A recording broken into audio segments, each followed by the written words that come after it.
blah, blah, blah. Are you going to sit closer in here, or how do you want to do it? I'm gonna actually, sorry.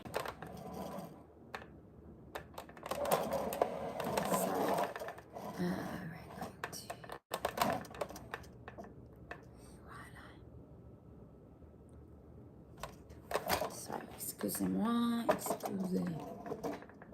And if you need me to move, just tell me. Yep, copy that.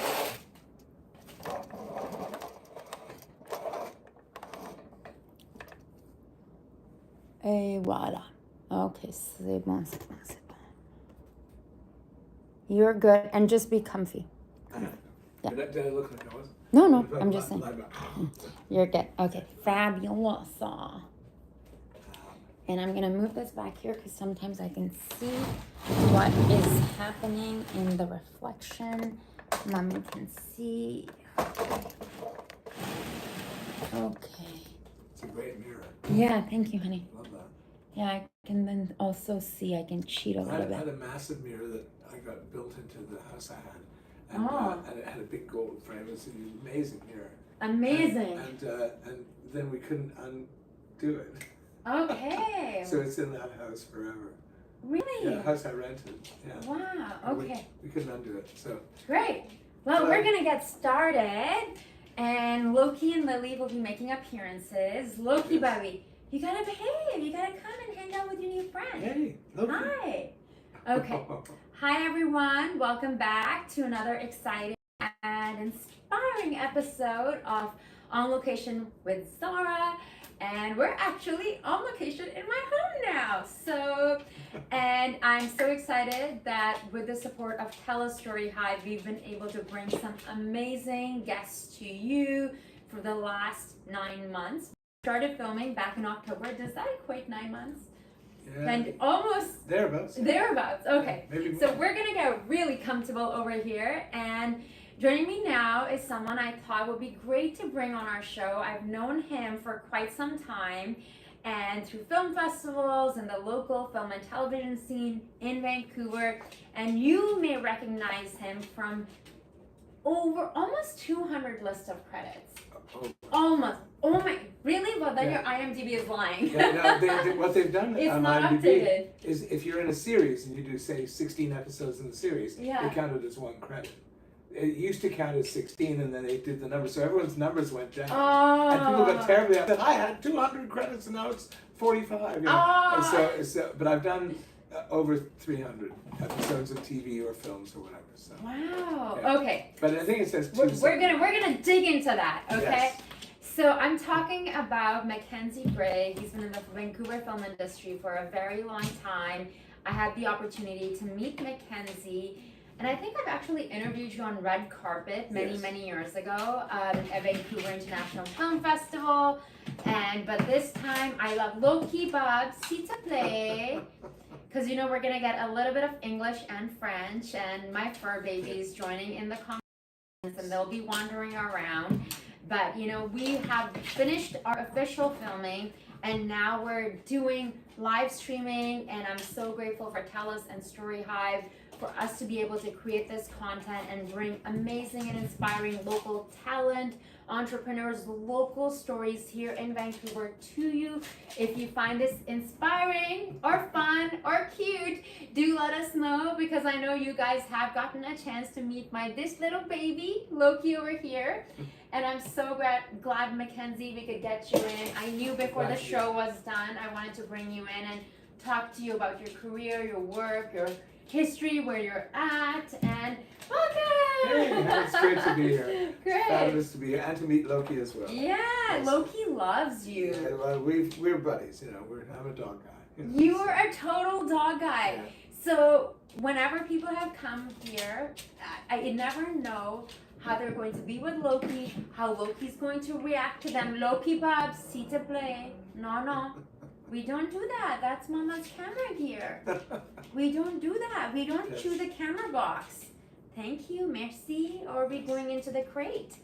Hang out with your friend. So Mackenzie, as I'm doing my makeup, Loki is sitting calmly and quietly with Mackenzie. in the most calm and quiet manner. And then he's got his paw on Mackenzie's foot. That Yes, is such a term of endearment. Yes, it now, is. Loki's my first dog, Mackenzie. Oh, is he? All right. So, you've had many dogs whose Yes. stories you can share with us. Right. What does it mean when a dog puts his paw on That's you? a beautiful sign of affection and respect. Okay. And it's just friendship. It's really friendship. It's a big thing for them to put their paw on you, and to leave it there. That's a kind of it's a buddy. We're buddies. It's a lovely thing. I've had dogs since I was 5 years old. Because when I was a boy, and I guess I teased a dog or something, and I got bitten, and I was terrified. And my father said, "No son of mine is going to be afraid of dogs," because he was a dog person too. And so I was in Toronto, and we were driven out to the country to, I can't remember where, but anyway, there were puppies, and this one puppy kept jumping up at me, so I fell in love with her. And we took her home, and very cleverly named her Spotty. She was a beagle. How we came up with Spotty, I don't know. But Spotty was my first dog, and she had a litter of pups, and then I think she only had the one litter, and then Spotty was hit by a car, following me to school, and I think that deeply affected me because I wasn't responsible for it, but I've always felt the need to nurture and protect people.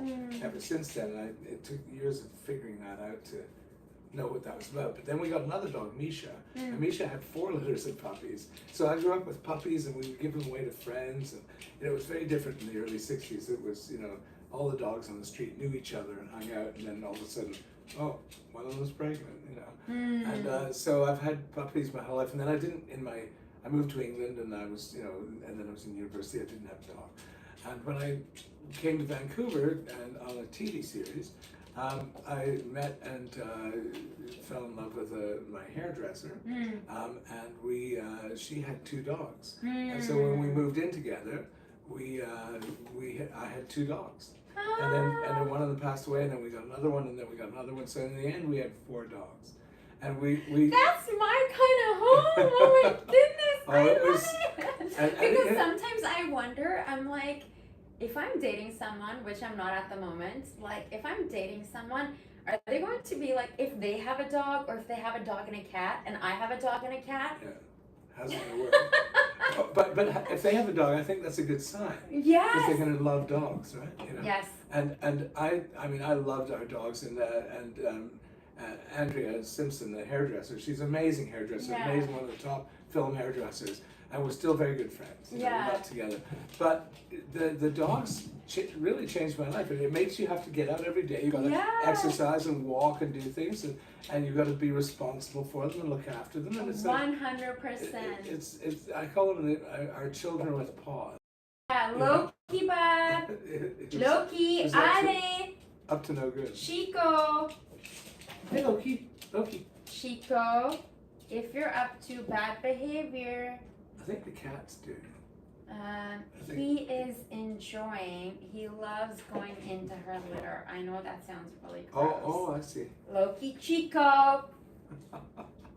Chico. So they tease each other. Yes, it's like Tom and Jerry. Because the cat was hiding behind there. Loki was trying to get at it. Yeah. And then, Yeah. Well, I loved your photo that you showed me with your, because one of the things I asked you yesterday, I was like, I hope you're not allergic to dogs and cats. And you're like, I love dogs. I mean, people say that to me, I love dogs, but it's like, you love dogs. Yes, as I said to you earlier, dogs are love. They're made of love. Yeah. And actually, we had a house that I had in Kitsilano. We had a ground floor suite that we rented out. And one woman came in and said she didn't like dogs. It wasn't that she was allergic to it; she didn't like dogs. Yeah. And Andrea said, "If you're allergic to dogs, you're allergic to love." And we didn't let her move in because I'm gonna use that.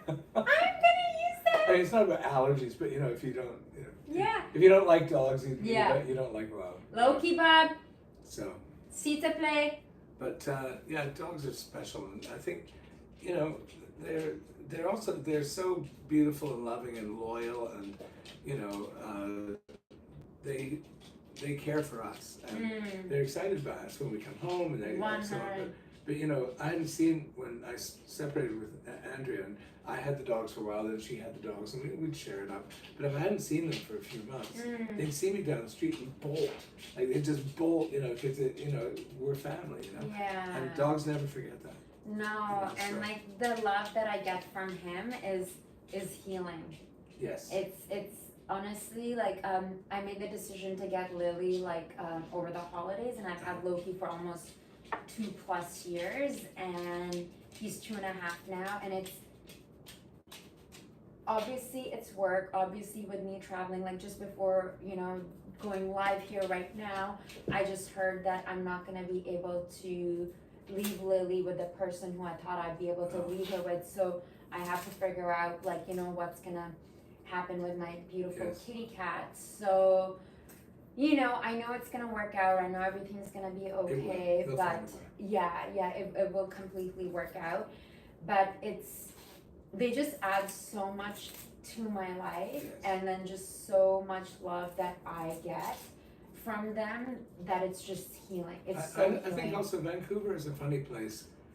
It's a beautiful place, and it's the mountains and the ocean and the fresh air, but it's a fairly isolated town. And I think that you know, I came from Toronto. I lived in London. I've lived in a lot of places, but when I moved here, I was amazed at the antipathy towards Toronto. Like the first day I was on set, some guy Grips came over, said, "Hey, you're one of the leads, and you're Canadian. That's amazing. How great is that? Where are you from?" And I said, "Toronto." But she said, "Oh, sorry to hear that. You know, center of the universe. Oh, sun shines on your butt." And it was just like, what? Because when I said I was going to Vancouver to do this series, everyone in Toronto said, "Oh, it's beautiful there. You're gonna love it." You know, so nobody had a bad word to say about Vancouver, but it's taught in schools. I think it's a credit course at UBC to hate Toronto. But at any rate, but what I found was I made lots of friends through the industry. Yeah. But I didn't make friends outside of it very well, and it's a funny town. It's kind of reserved. I really find that, especially coming from Paris. Like, I mean, I lived in Paris for only 2 years. I've spent quite a bit of time in Los Angeles, and before moving to Paris, my plan was to actually move to LA. I had a manager, a lawyer, the whole 9 yards. Yes. And I did find it easier. Like, I just found, like, especially Los Angeles, like, everyone just, there's like an openness, because I guess there's so many artists, dreamers from around the world who move there, who want to pursue this industry, you know, and they realize that you're not gonna get it by being closed-minded. You have to be open to meeting people, new people, different kinds of people. Well, Americans are extremely open people. Very. And we can say all we want about their politics, you know, which is very polarizing and very difficult, but Americans in general are really friendly people, and they'll welcome you in, and you feel great. And I always have a feeling when I go to the States, when I was in Toronto, we used to go down to New York quite a bit, or Buffalo, or wherever it would be, and here down to Seattle or to LA or whatever, is that whenever I get into the States, I always think that anything's possible. It's a really odd feeling. Yes. And it's not like things aren't possible here. I thought I was the only one who was like when I was in LA, I remember going there the first time, and of course being a person of color, being from Pakistan, Muslim family, after like, we won't say what, but like, you know, for us it was like, I had this internalized idea of like, okay, what it's gonna be like because of the images that I saw in media, versus when I went to Los Angeles, I remember for the first time in 2009, oh my God, I felt so much love. I was like, I remember even just like landing and everything, from photographers, like I remember I was working with like this gaffer DP, I think, from like Desperate Housewives, like we were doing like a photo shoot. We went down to past Palm Springs to Salton Sea. Yes, the Salton Sea. Yes. Oh my God! So we did this crazy shoot there, like, you know, and I'm like, wow, I like just met this person, like, and I feel like even collaborating with photographers here. Now, keep in mind, as I say this, I do have a lot of amazing people in my community. I'm not putting this down. But it's a different thing. But I find that they're just so open. Yeah. They say yes. Yeah. I just hear like more yes there than here. Yeah. And more just like open, and even coming back from Paris, and how I noticed the difference was, I came back to Vancouver just as COVID was happening, and you know, after this we're gonna dig into your career and story, but I haven't seen Mackenzie in a very long time, okay? So we're having this catch up, and it's getting live streamed, okay? So I came back from Paris like end of January 2020, and then on a return trip ticket to go back to Paris. Right. And during COVID, my friends from Europe were calling me several times a day on FaceTime, and we would be in group FaceTime calls together, right. Group Instagram videos together to like cheer each other up. My friends in Vancouver who I've known for way longer, who are very close friends of mine, I would get maybe 1 or 2 texts a week. How are you doing? But it's very like space, like, you know, yes. Don't really truly want to know how you're doing, but well, yes, like if you really. A certain prime minister that we have right now, I did some work for him on a status of the Artists Council, and he said something very interesting about how he looking at Vancouver as a particular thing, not BC but in Vancouver, and he said. I'll paraphrase it because it's a longer treatise, but he said it's the silo mentality. So everyone has their own silo of grain, but they don't say, hey, we can put all these silos together and make a really big grain thing. It's, I'll keep my silo, I'm fine here, you've got your silo, I'm aware of you, but I don't need to necessarily connect with you. And he said it's a unique thing about this city. And he grew up here. Yeah. You know, and so I didn't know that he said that, and you know, and that's why I'm very grateful for this show, because I feel like, to be quite honest, Mackenzie, this is the first time, like thanks to this show and the show I did before, like funded by TELUS, because it's allowed me to have these conversations and bring people into my home or go shoot at locations, and the other show that I'm working on and filming at different events and festivals. I enjoy that show. Thank you so much. Mackenzie, this is the first time, honey, that I've felt here, because I'm involved. Yes. Before but that, you've had to go out to do that. Yes. You've had to initiate it. Yes. Right, and that's one of those things. And I you know, it's funny. I think people and cycles of people, especially in our business, in the film industry, particularly television, we get very close to people when we work with them, and then it's over and it's gone. But you see them 6 months later, and you've still got that bond. And especially in theater. I mean, I grew up in the theater, and you know, friends that I did shows with for months, whatever, were as tight as brothers and sisters to this day.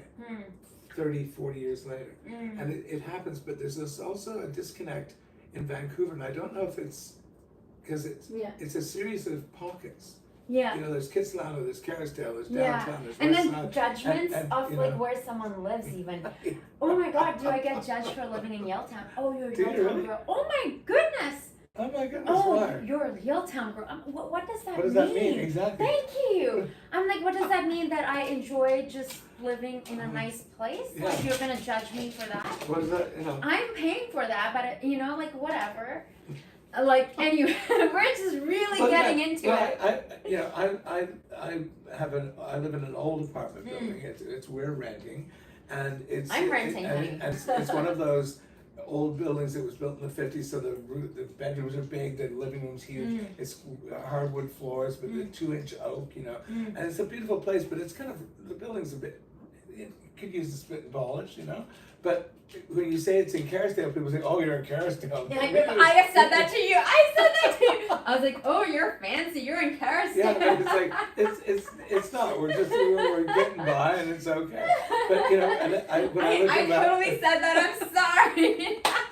But when I lived in Mount Pleasant, nobody thought about it one way or the other. It was in a big house. But before that, I lived in Kids. So of course, the people assume when you have a house in Kids that you're just loaded with money, or you know, you're what's his name from Lululemon or something. Chip Wilson. Yeah. But you know, no. And I actually lived 2 blocks from him. At one point, I lived right on Point Grey Road. Yeah. And it was a famous house actually in Vancouver, which has now been changed. But for years, what can we say? Can we say anything naughty on this? No, we're rated G. Rated G. Okay, well, let's just say it was the topiary outside the house was very phallic.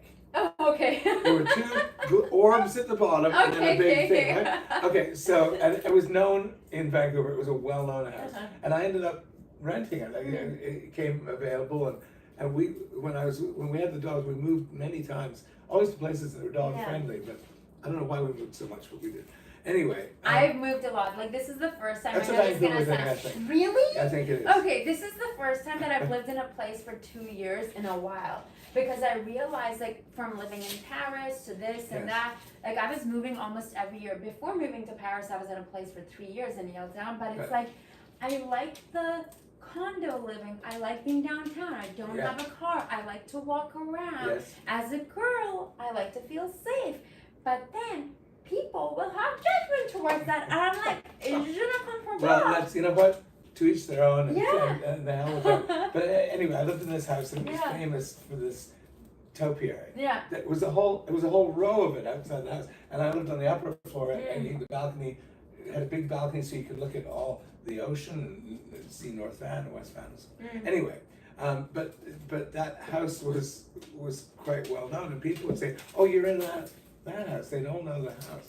And so people just thought, again, that was loaded with money, because Jackie Cohen lived a block away, and Chip Wilson lived there, and you know, and like, Joe Siegel was up the hill. And so I was like, no, I'm renting this and I'm paying for it each month. You know, same. Like, it's the same. Like, I feel like people are just like, oh yeah, probably your parents bought you something, and I'm like, no, it's all me doing the stuff. No, my parents bought me a one-way ticket to self-sufficiency.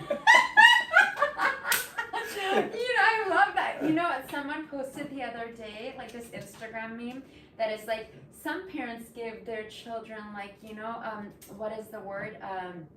This inheritance, this, like, they get this inheritance. My inheritance is generational trauma. I was like, okay. I'm like, I relate to that. Hilarious. My parents, I had great parents. My parents were amazing. They got married in the 1950s. My mom was 31 and my dad was 28 or 29. They'd also lived a whole life. My father was in the British SAS. He'd been in Palestine. He'd been in Germany. He'd fought in the war and everything. And his father had been killed at Dunkirk, so he lost his father at a young age. And my mother had gone. She was the first female scholarship winner to Queen's University, and she went there, graduated top of her class. And then she went right into the diplomatic corps. So she went to work in France and Sweden. Then she was briefly in Austria, and then she was in Russia from 1949 to 51. Like, crazy time to be there. Yeah. And then she was in London and worked with Lester Pearson, and so they'd lived a full life. And when they met in London, and so by the time they had kids, they knew who they were. Yeah. They were accomplished, and they didn't want to treat us like infants. And I think my mom had read Dr. Spock, and it was like, treat your kids with intelligence and whatever, but and so my brother and sister and I were raised very well. We had a loving family home. We didn't have a lot of means. My dad was an interior designer and then also freelance, so it was all like, it's great one week and the next week it's like, rolling quarters, but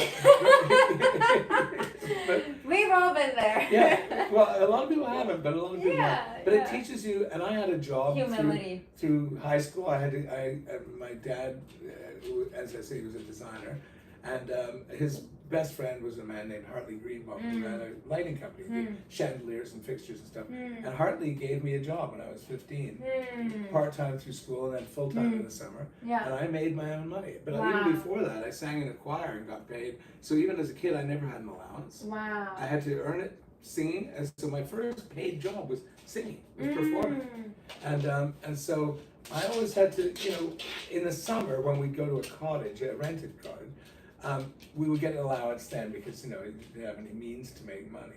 But it was very rare. So, I've learned to earn my way and pay my way and so on. And I think, and I also grew up in Yorkville in Toronto, which was hippies and beatniks at that time. But it became, it's very shishi now. Like it's like Yaletown's got nothing on Yorkville. Cool and trendy. Oh yeah, and so when I say to people I grew up in Yorkville, they immediately go, oh. I say, well no, we were on a small cul-de-sac street with a carpenter, an actor, a couple of artists, and it was a very creative street. But it was, but I wouldn't trade my childhood for anything. It was a great childhood. But I went to school with a lot of kids who had privilege. In Rosedale, and Forest Hill. Loca, s'il te plaît. Hey, Loki. Chico. Do you want to go in the crate? Okay, you're going in the crate with this behavior. He was checking out the crate. I know. Well, because yesterday I put him in and he's like, half of this he's like thumping and all of this. So we're like, okay, I wasn't able to get a dose. Come here, bud. Come here. Why don't you have to lie down like you did before when you were all quiet and nice? There we go. Yeah, he just looking for attention. That's all right. We're just looking for some attention. That's all right. So that's pretty cool. But in terms of privilege and so on, there's an assumption that you grew up in a certain place and you come from privilege. And or based on where you live. No, like I've had people assume that about me, and I'm like. Where did you live in Paris? As I said, I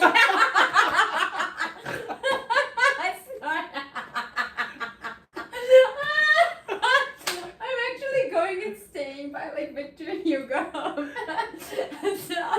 This is a Paris joke for anybody who's not been to Paris. That's about the most expensive part of Paris. It's where all the old senators live and the wealthy and the jet set and so you'll fit right in. But my first neighborhood was the deuxième arrondissement, which is Strasbourg-Saint-Denis, so it's colorful and I lived above like an Indian or Pakistani restaurant, and so that was great because I could go down for curry. That was amazing. Oh, man. And then afterwards, after like about 10 months, I moved in with my ex in the 17e, but the nicer part because there's two different parts of the 17e. So, you're very familiar. Yeah. So in the 17th, the Villiers Quartier, and it was very nice, like an old French village. And then after we broke up, I found it was like the maid chambers that are like, if you watch Emily in Paris, it's like the top one.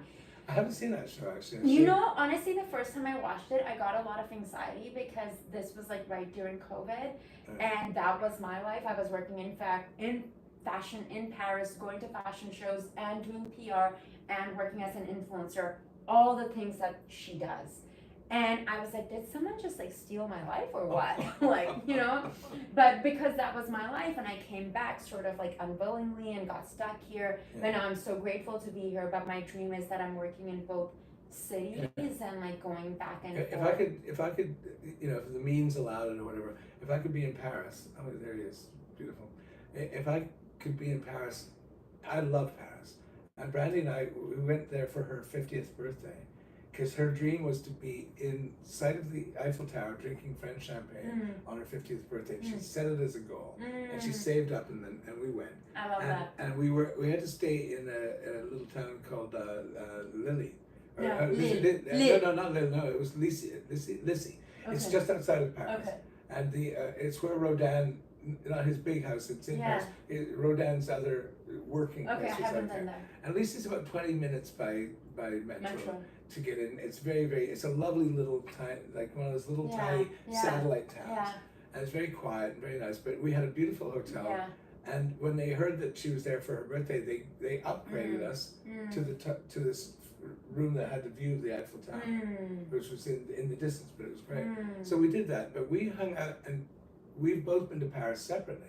So Randy said, I'm going to take you to this place that I love. And I said, I'm going to take you to this place that I love. And so we really showed each other's Paris. I love that. That's so romantic. Yeah, it was quite lovely. And I'd been to Paris 3 times before, and I'd never been to Versailles. I just hadn't made it. So this time, she'd been twice. I went to Versailles, and she kicked around the Marais, or someplace. Maybe Saint Denis, I don't know. Anyway, she found a place she wanted. And then we'd arranged to meet later, And so Paris, Paris, je t'aime. Ah oui, moi aussi, c'est mon cœur, Paris, mon cœur. It's so funny because in Vancouver, whenever someone's going to Paris, they'll message me or they'll send me pictures from when they're there, and for quite some time after coming back here, my heart would always ache. Like whenever I couldn't even read like a book about Paris or about France because I've been in love in Paris. I met someone a month after I moved there.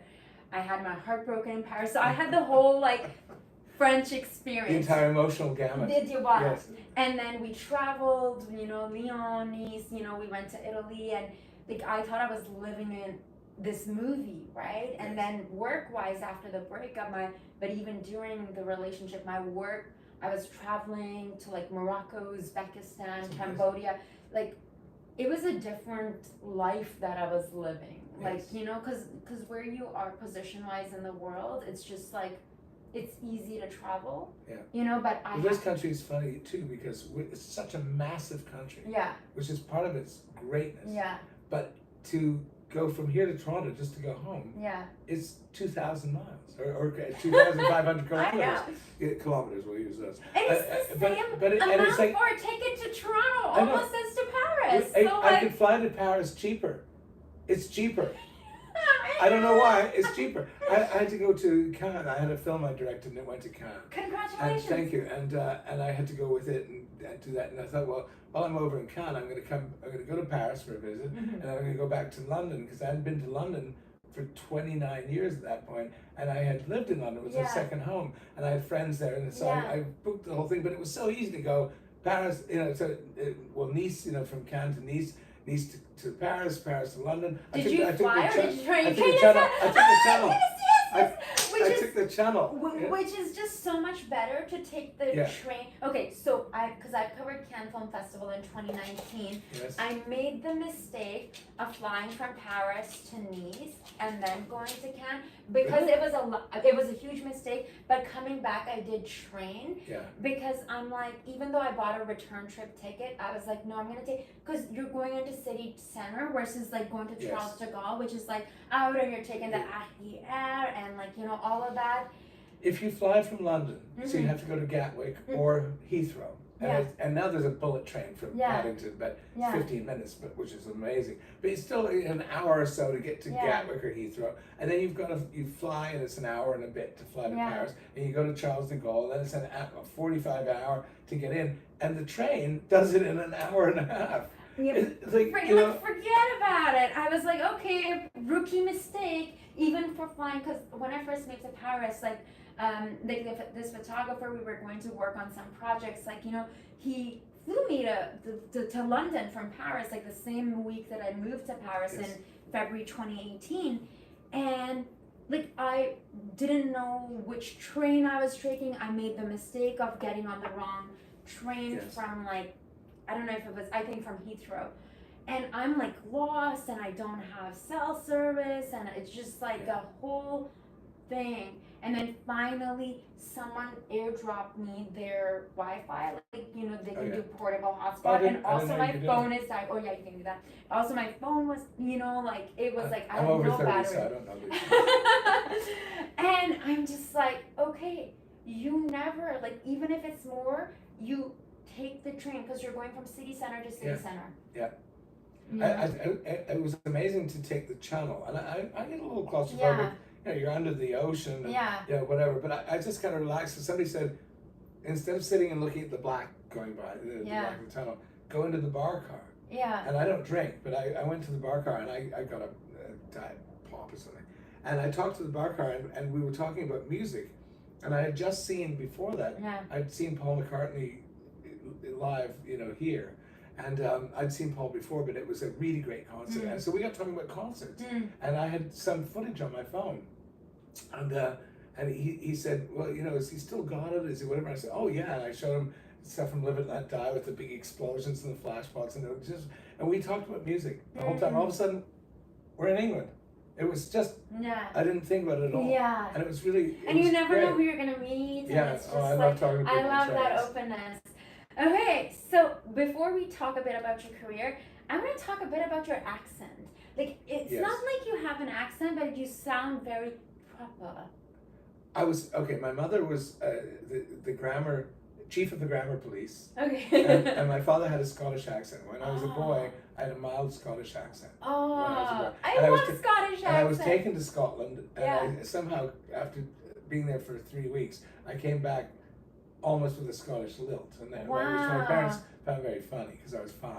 That would be so cute. But it sort of affected my accent, and I grew up in Toronto, or Toronto, but I didn't grow up in Toronto. I grew up in Toronto, and my mother was always very careful about diction and speaking and so. And my dad he had a very genteel Scottish accent, so it wasn't like thick thing like I'm crazy. Driving a lorry off the tree. Because Edinburgh like and where do you call it? Well, he was from Glasgow. Yeah, Glasgow and Edinburgh are very different. Because I have friends from both parts, and it's just they sound so different. Oh yes, and Glasgow, the thick Glaswegian accents are almost impossible to decipher. Edinburgh is the educated. It's the capital city. Very proper. It's the capital city. Yeah. All of that. But and I used to know a great thing about the difference between people in Edinburgh and Glasgow. I can't, if it comes back to me. Yeah. But it's quite funny.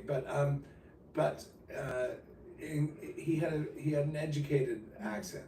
And so he was always articulate, and in fact, whenever we'd done something wrong, and we'd get spankings and so on, but we always had a little court martial beforehand. So you never got there was never spanking in anger or anything. It wasn't like, you come here, it was all like, so if you'd done something and he'd say, so why did you do it? And he'd say, well, I don't know. Or you'd say why, and he'd say, and what possible good did you think would come from that? But even when you speak, it's very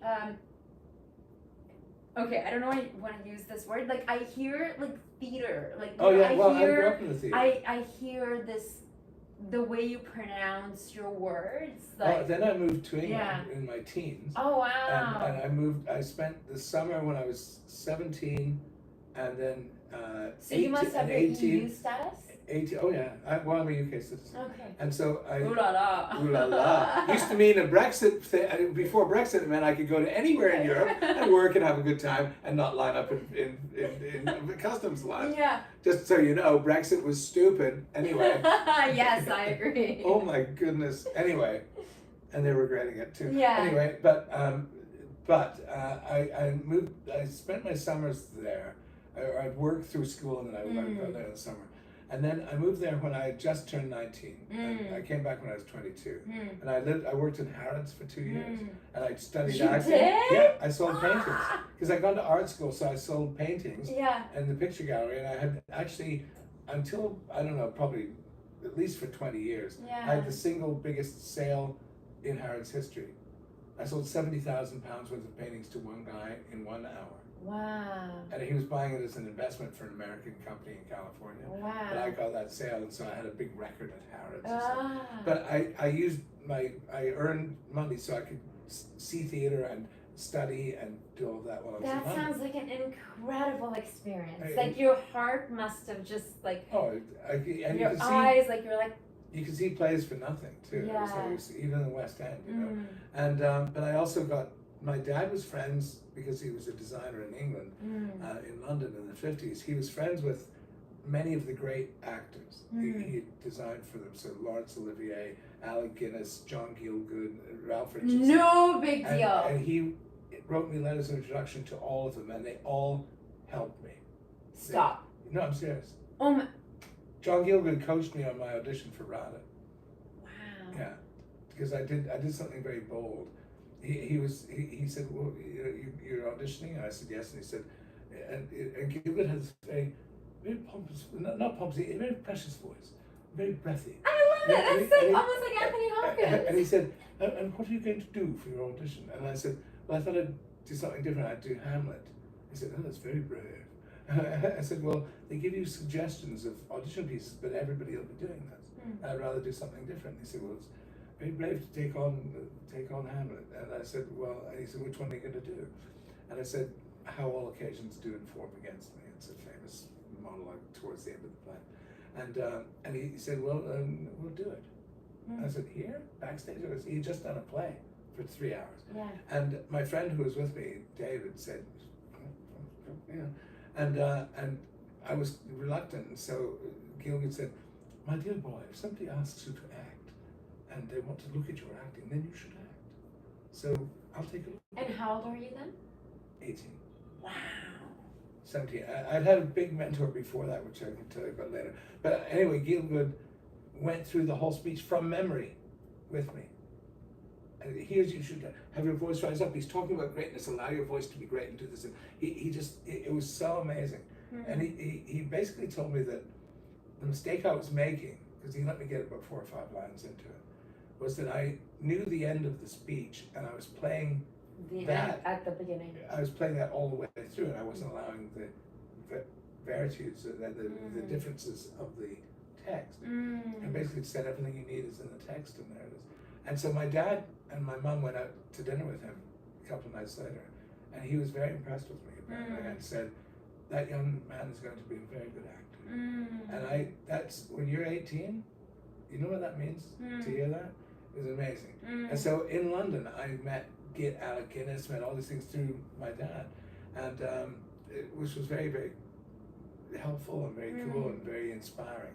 So even when you're struggling, you're not getting anywhere, somebody big gives you a little, the touch, and there it is, But before that, my mother, her brother, my uncle, Robert Barclay, he was the founder of the Directors Guild of Canada. And he had been a designer and director in theatre. He'd been an actor. He was an actor in the early days of CBC on a show called Space Command, which was the forerunner of Star Trek. And James Doohan, who played Scotty, was in it. And the Captain Kirk figure was Kate Reid, who was a famous Canadian actress. My uncle played the lieutenant, who was sort of, I don't know what his equal would be. And what's his name? William Shatner even appeared on that show. That is so cool. In his early days. But my uncle was very good friends with Christopher Plummer. They'd started in theater together. They'd been in the Ottawa Little Theater, and they were dear friends. And then when my uncle became a director, a film director, and he did documentaries and so on, he and Plummer had worked together a number of times, so they're very, very tight. So Plummer was in town doing Cyrano de Bergerac at the Royal Alex Theatre, and I was 15, and I really wanted to meet him, and the film Waterloo had just come out, and he played Wellington, and I was like, I just really wanted to meet him because I wanted to act, and I was interested, and I was going to the theatre all the time. One of my Christmas presents for my mother was a year's subscription to the Royal Alex Theatre. So I could just see plays all the time. Like, my parents were great that way. Anyway, so he wrote me a letter, and my mother, who also knew Plummer, wrote me a letter to the theatre, and he agreed to see me. That's so cool. After the show. And so I went out, I saw the show, and I went after the show, and he took me backstage and showed me where they did the props and the tables and all that stuff, and then took me to his dressing room, and he still had the Cyrano nose on, so he was taking it off and showing me how the putty and the structure worked. It was unbelievable. I was 15. And so he sat me down and said, so I understand you want to be an actor. And I said, I do. And he said, do you need to be an actor? And he was staring at me like intense eyes. And I said, I had to think about it. And I said, well, I don't know if I need to be an actor, but it's the only thing I want to do. He said, well, that's a start. And he went through, I'll condense it, but he went through telling me what a tough profession it was and how he said, it's a very small room, and a lot of people want in. And you have to be good to be in that room. But a lot of people get in anyway. He said, so you have to know that if it's not a need, if it's not something you have to do, you should step away. And if the need is still there, you can step back in, and you'll be that much better for knowing that you want to be there. Because there's not a lot of air in that room. And people who take it up and they don't need to be there really are taking up life force from everybody else. And so he went through how it's a tough profession and so on, and then he looked me right in the eyes and he said, all right, so let's put it on the table. He said, are you prepared to give 100% at all times? If you're not acting, you'll be studying or looking or working or whatever. He said, and no matter where your life goes, you'll give it 100% when you're acting, when you get a chance to do that. I said, yes. And he said, can you make that promise that if you don't need to do it, you'll step away, even if it's just to reflect. But it's important that you know you must promise yourself that you can do that. And I said, yes. And he said, you can promise me that? I said, yes, I can. So he put his hand out to me and he said, I look forward to sharing the stage with you someday. And that was it. Me, done. That's my life path was set there at 15. It was almost like a rite of passage. Yes, and I got to work with him twice. What? Yes, twice. My first guest star role ever, on like a guest star, a true guest star, was on a series called Counter-Strike, and he was the lead, and all my scenes were with him. Wow. And I reminded him of that day. He signed a poster of himself as Wellington for me as well. Wow. And he just said, oh, yeah. So I'm responsible for this life of misery and pain and rejection. I said, well, I haven't had any. He said, what are you doing wrong? and so on the last day of filming, I brought the poster in because I'd taken it with me when I moved to England. That poster went with me everywhere. I still have it. All right. It's never not been where I've been because it was my promise to him that I've kept. And so I brought it in, and he was so moved. He pulled it out on the table, he put a paper right there and said, oh my, Mackenzie, that makes me emotional. And he was so moved, and we had a picture together, and he called the crew and the cast around and said, he saved this, and he was so moved by it. So then I worked with him again, very briefly, on the Imaginarium of Dr. Parnassus, Terry Gilliam's film. I love that. And I'm the monk that's telling a never-ending story to get zapped. And and so I was able to. With Heath Ledger, isn't it? Well, I wasn't in the part. Heath had died. Okay. And it's when Johnny Depp and Jude Law took over, and Colin Farrell. Anyway, I was on set, and Plummer was there, and we had lots of setup time with Terry Gilliam. There's hours and hours of setup because the camera shots are always so amazing. And I reminded him of that, and he asked me how my uncle was, and they lost touch with him and whatever. And so he gave me his number and his email to keep in touch because he wanted to get in touch with my uncle as well. And so I brought the poster in on my third day in, and it was framed by now. And he said, "Oh, you still have it?" And I said, "Oh, absolutely. It's never going to leave me. It's the whole. I look at it every day, and it reminds me to behave and to do it." So I was very lucky to have connections. Nobody did anything. Nobody put me in something or got me there, but those people shaped the way I work. And so in England, I trained, and I trained at the Pineapple. I trained at the City Lit, and I also got a job in the Young Company at the Royal Court Theatre. And the Royal Court really galvanized me to say, this is what I want to do. And so in terms of going back to your question about accent, I've always had a kind of mid-Atlantic accent. It was more pronounced when I came back from England. It was very English. But of course, here, in Toronto at that time, they'd say, try and lose your accent, just be neutral at least, to be Canadian, you can be American or whatever. So it's a hybrid of all of those things. I love it, and I love that story. It makes me emotional because I'm like, this is truly what you're meant to be doing. Like, this is your purpose in this lifetime. Well, when I went to U of T, I studied drama at U of T at a famous UC drama program, which is a very famous school at U of T. And Ken Gass, who was a great leading force in new Canadian theatre in the 70s and so on, he was one of my teachers and mentors, and he drove me, he said something to me that profoundly changed me and made me better. And you always remember the teachers that hit you in the right way. And I had done the role of Danton in Danton's Death, about Danton from the French Revolution and so on. It's a part the size of Hamlet, it's a huge thing. And I'd gotten through it. I thought I got good reviews and so on, but afterwards he was assessing for me, and he said, you were good, but you could have been great. Okay, and it's good to have your ego taken down a bit, especially when you're younger and you start believing that you're invincible. And he said, I'll make an analogy for you, and I hope you'll appreciate it. It's simple, but it's the point. He said, let's imagine that acting or creative pursuits is a baseball game. So most people, when they get up, they've got to get up, they've got to look at the pitcher, they've got to have the bat, they've got to feel it, whatever, and they might strike a few times, but if they hit it, then they got to run to first base, and that run, they don't know what energy it's going to take. They got to run to first base, and if they get there, and they're not thrown out, then okay. So when the next batter goes up and they hit it, working in tandem, they know what it takes to run to that next base.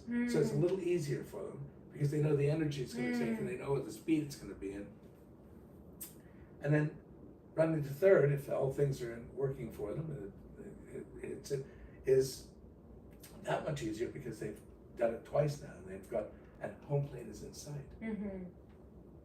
So if all things work and the batter hits the right ball and stuff like that, they can run home and they can score a home run because they've worked their way to know each time, and each time gets a little faster and a little easier, and they get there. He said, your problem is you hold the bat in one hand and you swing it and you get to third base. You don't need to work. You're that good. But you don't know how to get home. And you get thrown out because you don't know what effort it takes to make a home run. Does that work for you? And I said, yeah, it does. And he said, you need to do the work, because the work is in the details, it's in the depth, and you need to do that work so you can make a home run. He said, I know you're capable of it, but you got to hold the bat with both hands. You got to take it all in. You got to feel the pitch. You got to do all of that. You've got to learn the steps, and you need to do that work. It was an amazing moment for me.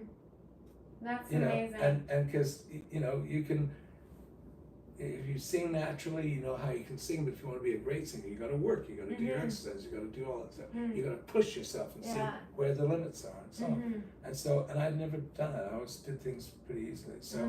So that these are formative things. But it also, I went into the theater with good training, and 4 years at U of T, and I also learned directing there. I was a director in the last year. And but what we were all came out of that program, and many famous Canadian artists came out of that program.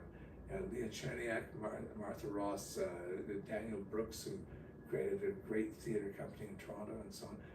We all were taught to create our own work, and not just wait for other things to happen, and dive in. But where you could dive into the older theaters or the big theaters, dive in, get around those great actors, get around those people. So I was in Toronto. I was working with amazing actors. The first big job I had was a cast of 30, and they were all amazing actors from Stratford and Shaw and everything else. And so you learn from those people. That's amazing. And you also have to learn how to hit the back of the house with your voice. Oh, wow. Because it was a 1,000-seat theater, right? None of this, like a little black box, it should be able to be heard. Yeah. I've gone to plays in Vancouver, and I hate saying this, but I can't hear the actors. Because a lot of them are film trained, or they're trained in small spaces. And so they're trying to be natural. Yeah. But you've got to be able to project. The person who bought a ticket in the back row paid money to see you and hear you. And so having a good, strong voice. And I love those actors that have those big plummy voices, like you're in a restaurant saying, so let me tell you about this. You can hear it across the room. It's endearing, but I think I've lost that a bit, actually. I still have the gravel, but the volume, I don't know. Randy thinks I talk too loudly anyway, but I don't know. I don't think so. I feel like I have like a big, we're having a conversation. So that's truly amazing, Mackenzie, like some stories you've shared, because I never knew that about you. Like, of course, like when you're meeting at like film festivals or red carpet events, you don't really get a chance to. You talk about the event. I'm sorry? You talk about the event. Yeah, like it's great to be here. It's fun seeing you. It's like you don't really get a chance to dig deep or hear anyone's story, so that's why I'm so grateful that we get to do this show. So, what you shared about Christopher Plummer and like, your dad, and like some of these stories are truly, truly remarkable. Tell me some other moments from your career, because you've worked on some pretty massive, big name shows that you're just like, wow, like do you feel content, like looking back? Like, let me just ask you a different question, and we'll talk about that too. Like, as you sit here today, you review what you've accomplished, the work that you've done, you feel content? No.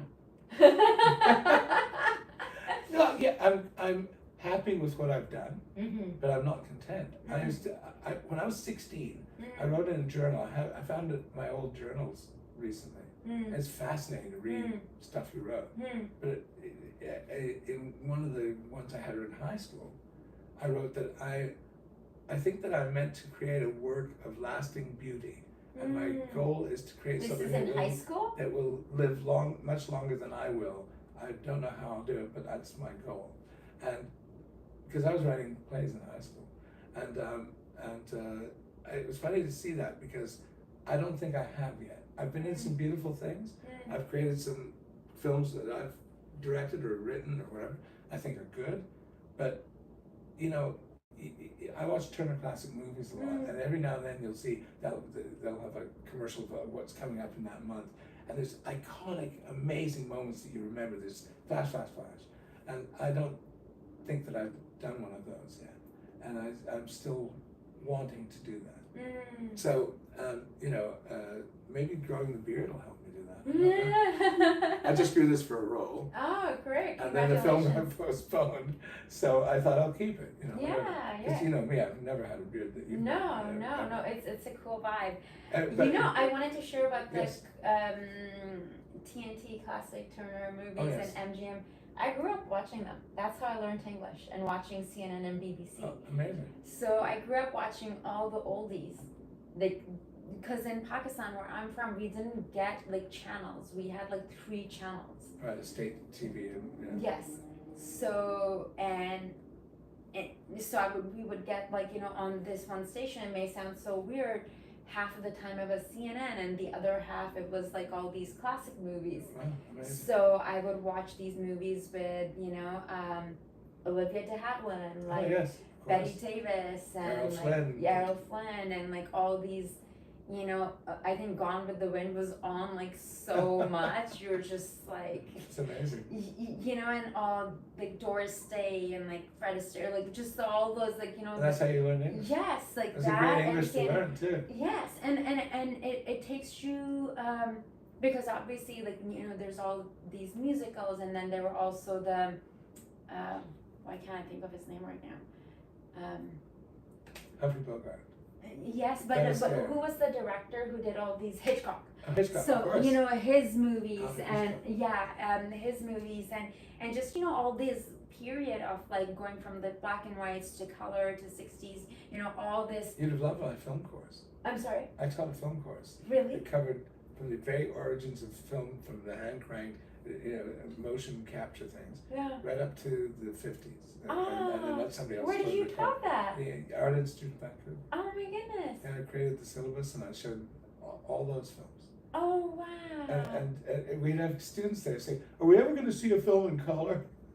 Yeah. You know, you'd say, "Well, yeah, we'll get there eventually." Yeah. Spencer. Tracy. Yes. And it's just like all of these. I forget the Falcon. The Maltese Falcon. Yes. Humphrey Bogart. Yes. Yes, Mary Astor. Yes. So like all these, like I remember just, and I guess they're sort of like imprinted on my brain, like, you know, just watching them, and the close-ups, the musicals, the dance numbers, like just. They're amazing films, and there's a lot of people think, oh, it's old, it's stiff, the acting. No, the acting's superb. Yes. It's amazing, and yes, maybe the dialogue was very clean and tidied up, and you know, they say, well, that's swell, you know, but that's what people said then. Yes. And because as the times change, yes. like, you know, your slang is going to change. Yes, as well. and vernacular changes and all of that. But they're amazing films, and they're wonderfully acted. And those actors had distinct personalities. There's a lot of actors now. You go, is that which one is, you know, and which is also the homogenizing of our industry. But you know, you would never mistake Gary Cooper for Humphrey Bogart, you know, or whoever, you know, and Betty Davis for Vivian Leigh. No, very, very different. Yeah, or Elizabeth Taylor. Like, what was the one with her and Richard Burton? Who's Afraid of Virginia? Yes. Yes. Well, they did several films together. Yes, of course. Yes. I knew that's the one you kind of meant. But you know, they're just as distinct and amazing actors. And I love old movies, and I watch them all the time. And there's TCM shows movies that I thought, oh, I've heard of that one, I've never seen it. You know, and I think, oh, it was so great, and you get totally sucked in. You know? I think that's such a great idea that you're Are you still teaching, or that you were teaching? I was teaching at New Image College for a while, and then I haven't been for a while. And I taught at UBC. I'm an adjunct professor there, but I was teaching a unit of film acting in the theater course. I love that. So for theater actors and stuff. That makes complete sense with your background. Yeah, and so because I've done both, and it's a funny thing when I came here just doing theater and film here. I came here as a lead on a U.S. TV series. It's a great way to arrive in a town. Yeah. But what series? It was called The Net. Okay. It was based on the Sandra Bullock movie. Okay. And so it was a TV adaptation of that. And Columbia TriStar and USA Network, and it was a great series, a great way to arrive and be here. But I want to get to know the theater scene here, because in Toronto, when shows from Vancouver would come to Toronto in the 80s, we would go, who are these guys? They're amazing. There was great shows, because they used to be touring money, which doesn't happen anymore. Yeah. But I got here and it was a kind of a closed shop. It's a very tight shop. And the more I found out, I went to some theater conferences, and I produced two of the biggest hits in Toronto theater history. I worked with Crow's Theatre, which is a leading company in Canada. I directed at the Stratford Festival. I've been in theater my whole life, but the perception was that I was a film and TV actor who wanted to slum it a little and get some cred doing theater. But didn't they see like your like? Well, I had to kind of, you don't want to go, hey, I did all this. You don't want to be like that. But eventually, I kind of had to get some credibility, because there was a real antipathy towards film actors doing theater, because it's a tight world, and as Christopher Plummer said, it's a small room and everybody wants in. But it took me years to break it here, and I even did plays that I self-produced. Yeah. There was another actor named Brent Fiddler who always produced a play. I know Brent. You know Brent. Yeah. So Brent and I haven't seen him in a while. I haven't either. But we were great friends in the 80s, and then in the 90s we reconnected out here, and did a play that won awards. It got remounted and everything else, and the theater community couldn't have cared less. And I cracked the Arts Club in 2008, and I've been here since 1998. Wow. Right. So 10 years. And it was in the Black Rider. It was a hit play. We toured it and went all over the place. But it took that long, and then I cracked it again in 2011. Janet Wright hired me for August Osage County. And it was a Canadian premiere. Wow. It was a great role. And I've never been invited back, and I did a good job. I know I did. And, people in the press told me. But, I'm making a joke, but it's a tough place, and it's a tight theater, and, you can self-produce, and eventually you can find your way in. But, I auditioned for Bard. I've been to Stratford. You needed to be on film and TV. That's why. I didn't lose anything. I know. But you have this desire, because it's different when you have a live audience. Yeah. And Bard is a very tight family as well. And Christopher Gaze, God bless him. I've worked with Gaze in animation work and so on. And I would call him a friend. We've gotten to know each other over the years. But he has a very sort of distinct view of his company, and I don't fit it. And he told one actor, I won't say who, but it's an actor who's been in the company and a dear friend of mine. He said that he felt that I was dangerous and I sucked the air out of the room, and I was, you never knew what you were going to be dealing with. And I thought, isn't that a good thing as an actor? Well, that's what my friend said to him. He said, oh yes, on stage, but I think in a company, we need to be a family. And it's maybe they don't want one person to shine brighter than the other. Well, I don't know. I don't think I am that. But in his mind, that's an issue that he needs to know everything's going to fit in the family. And I think that's fine. But that's okay. I think you were meant to shine. But I would love to direct at Bard. Yes. I'm acting. Yeah, I love doing Shakespeare. Yeah. But I would love to direct a play at Bard. Yeah. I think that would be great fun. And it sounds like everything you've put your mind to in your career has truly come true. I know we have limited time because of parking and things that we have to do, Paris Olympics and stuff.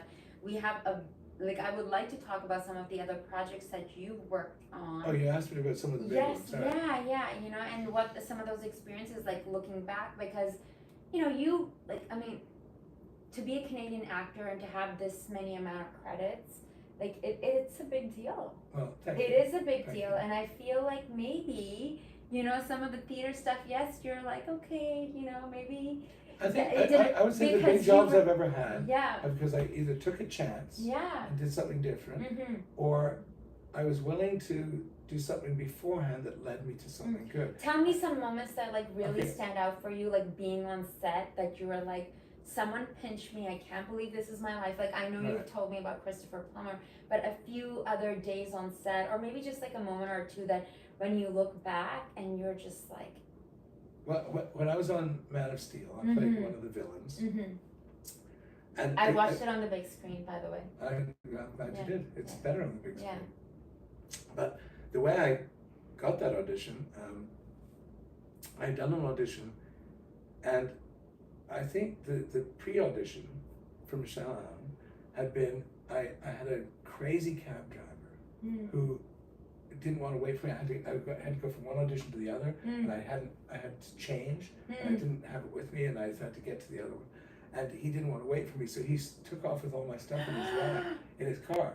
And so I had to call the cab company, who I was an account customer with, and they sent him back, and he was furious. He was a very older gentleman who was kind of tough, and he was a Sikh, and he was swearing at me in Punjabi. And I know he was swearing because I know enough words.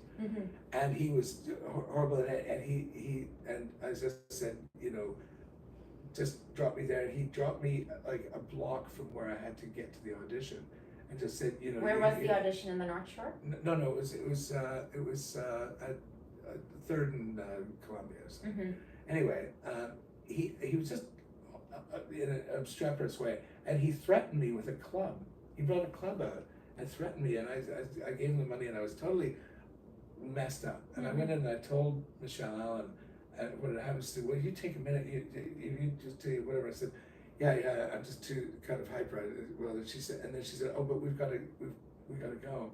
So can you come in? I said, okay. So I don't know what energy I had going in, but probably frazzled, whatever it was. But I had laser focus to try and get out of that. Yeah. So maybe that intensity was what they wanted. So I got a call back. Amazing. So at the call back, Zack Snyder, Debbie Snyder, Charles Roven, who's the head of Legendary and Warner Brothers, were there. Stop. Okay. Stop. Okay, and I go into the room, and this is a big moment. On West Third? We were somewhere else there. I think we were I forget where we were then. It may have been Shoreline or something, the old Shoreline. I can't remember. Anyway, so. No pressure at all. Like, okay, so sorry. Were you able to sleep the night before? Like, well, I had no idea that they were going to be there. Oh my goodness. So I get in there, and I do the. Which is, I think, a better thing that you don't know. Well, yeah, I was kind of shocked. But anyway, there's a thing where he takes Superman's blood, right? And they didn't even call it Superman. It was all fake names. It was all NDA up to Wazoo. But I'd taken it because I'm a diabetic. I had old needles, and I thought I'll do a needle, and then I forgot that I brought it. It was in my pocket. So I did the scene, and I think I did a good job. And I had on my resume, because I played Lex Luthor in Smallville, I had a picture that was taken of me by a Toronto photographer just after I'd done Lex, shaved head and so on. And I thought, well, I'll put it as under my other photograph, staple it to the resume. In the old days when we used to take into the room, photograph. Printed. Old days. Old days. Back in the day. Back in the day. Anyway, and I stapled it under it. So then they just looked at they were looking at me. They weren't looking at the resume. And so I as I was leaving, I said, I just want to say it's an honor to read for you, and it's been a pleasure to perform for you, and just wanted to say that. And I've been in the family before. And they said, what do you mean? I said, well, I know this is Superman. And they said, yes. And I said, and I played Lex Luthor in Smallville in the last season. And like the clone of Lex. And so there's a picture behind that. And Zach lifts the picture up, and he sees this picture, which is a really great picture. And he goes, oh my God, that is so badass. And that's an amazing picture. And he shows it to Debbie, his wife, who's the producer. And she goes, oh my goodness, I've never seen that. So Chuck Roven looks at it, he goes, wow. Hang on a second. So they wait, they talk to him. I said, can you do a German accent or an Australian accent? I said, yeah, I can do both. And he said, yeah. And I said, like German, like not like stock, Nazi stuff. Like, can you do like a Euro German? I said, oh yeah, I can. Got many German friends. I can do it. And they said, okay, so we'd like you to do it again, and we're going to give you some notes. And do you need 20 minutes? And I said, no, I can do it now. And they went, okay. And I remember I had the needle. They wanted him to be much more sinister, but also kind of smug about what he's saying.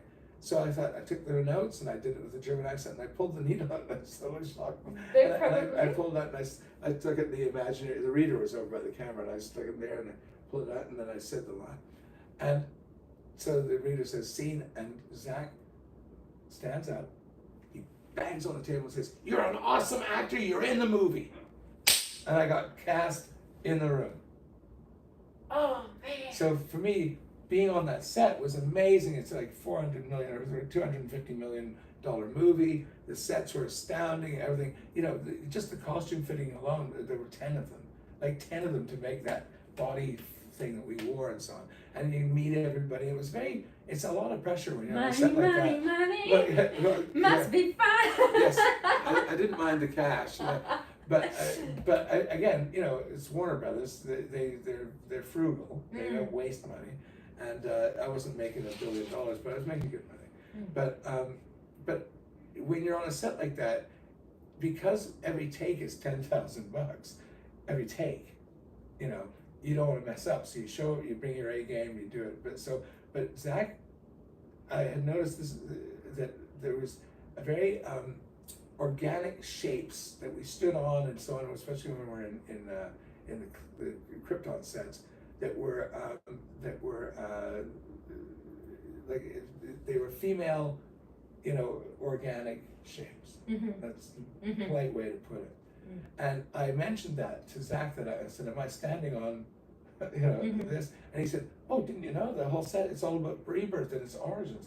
Haven't you been to the rest of the set?" I said, "No." He took me on a personal tour of all the sets. Wow. So that was one of my favorite moments of that filming. Right? And I stayed around. I didn't stay in my trailer. I watched Russell Crowe work. I like to watch, and Henry was lovely to work with, and loved working with him. And they were all great to watch. And I became very close friends with Antje Trau, who played the other villain with him, Michael Shannon. And Michael Shannon and I shared theater background, so we hit it off amazingly. And it turns out that the role I had just played in August Osage County, he originated that role for Steppenwolf. Oh, wow. And so we were buddies right away, and I'm still friends with Michael. That's amazing. And so there's a story from Man of Steel, right? I love that. Like, you're so good at storytelling, because I'm like there with you. Like, it's just like so remarkable. Like, I remember going to the theater and being like, wait a second, I think I know that guy. That's Mackenzie. Good for him. Yeah, I got some nice stuff in that film. Yeah. But I think, the series that brought me to Vancouver changed my life. Things can change on a dime, and I'll show you this story, because I think it's a good story for people to know. I was doing theater in Toronto, and I had a film that had fallen through in Montreal, and I was really broke. The film was supposed to happen, it didn't happen. I hadn't made a lot of money doing the play. So I was given an audition. My agents in Toronto said they're looking all across Canada for this role. And it was originally, the role eventually that I auditioned for, they gave to Tim Curry. Just so you know, that's the back of the story. But so they wanted an actor that could show versatility and, as they said, be Obi-Wan Kenobi 1 minute and a German spy the next, and whatever. They weren't sure, they wanted him to be like a shapeshifter, but they weren't sure if that would ever be seen or not. So I knew a bunch of actors were going in and just doing accents or whatever. I went down to, I tried doing it at home with a video camera, but every time you stopped it, it would warp, and so it made the cuts obvious. So there was a studio in Toronto called Get It Cast, and they were the first ones to have digital lock-off cameras, so digital cameras where you could stop it, start it again, and there was no cut. And I got an actress who's now no longer with us named Corinne Dwyer, and she had curly, wavy red hair, and we sat her in the frame. So she sat in the reader, as the reader, but with her hair in the frame, which you would never do normally. I broke every rule of self-taping, just so you know it's possible. And I sat, we taped down where my feet would go, and I brought a hockey bag full of wigs, hair pieces, facial hair, costumes or whatever, and each line of the 2.5-page scene I did as a different character. Wow. So it just changed, but it looked like I was just changing magically because her hair was the constant. Oh. Right? And it was something I came up with that I think I can pull this off. And so I started with Obi-Wan Kenobi with a hood and doing an Alec Guinness kind of voice, you know. Yeah. And then the next thing was a German spy, and then I had my hair slicked back in a tuxedo, so I was James Bond, and then I was a hippy dippy guy. And what show is this, I'm sorry? It was for the net. Ah. And so I sent the tape, and it took me so long to do it. I missed the perlator from my agency office. And one of the agents there, he was the theater agent, very droll, very dry, he left me this message: well, Mackenzie, you're out of luck, you should have had it here on time, and you missed it, and they went to a lot of trouble to get that audition, and I don't know what you're thinking. So I sent back a message saying, hey, don't ever talk to me like that again. Yeah. I'm not a child. Yeah. I'll send it myself, I'll get it. But I was down to my last, you know, $20, $25. So I went down in Toronto. You can send perlator at midnight and it gets to the next morning. It's not like here where it stops at 4. That's a Vancouver thing, right?